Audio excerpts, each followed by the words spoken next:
हे पाहिलत का? मुंबई मधल्या मलाड परिसरामध्ये 4 बांगलादेशी नागरिकांना अटक झाली आहे. पठाणवाडी परिसरात हाच फरक आहे. 25 वर्ष मुंबईत सत्ता गाजवणाऱ्या उबाठा आणि आत्ताच महापालिकेच्या सत्तेवर आलेल्या भाजप सरकारमध्ये. 25 वर्ष ज्यांनी अवैध बांगलादेशींना आणि अवैध फेरीवाल्यांना आश्रय दिला, त्याच अवैध लोकांवर सत्तेत येताच भाजपाने थेट कारवाई सुरू केली आहे. असंच काहीसं घडलंय दादर परिसरात. वर्षानुवर्ष ठाकरे बंधूंचा बालेकिल्ला मानल्या जाणाऱ्या दादरमध्ये दादर स्टेशन परिसरात मोठ्या प्रमाणात अवैध फेरीवाले बसायचे.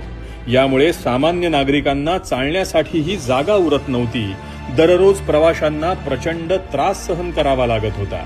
पण आता हे चित्र बदलायला सुरुवात झालीय. मुंबईच्या नव्या महापौर रितू तावडे यांनी पदाची शपथ घेतल्यानंतर दादर स्टेशन परिसरात मोठी कारवाई करण्यात आली आणि हा परिसर फेरीवाला मुक्त करण्यात आला.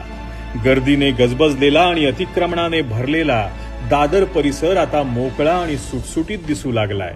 या कारवाईमुळे एक गोष्ट स्पष्ट झालीय. मुंबईत आता अवैध लोकांना आणि अवैध धंद्यांना थारा दिला जाणार नाही. मग ते अवैध बांगलादेशी असोत, अवैध फेरीवाले असोत किंवा कोणतेही अवैध रोहिंगे असोत. मुंबईत आता कायदा आणि सुव्यवस्थेला प्राधान्य दिलं जात आहे.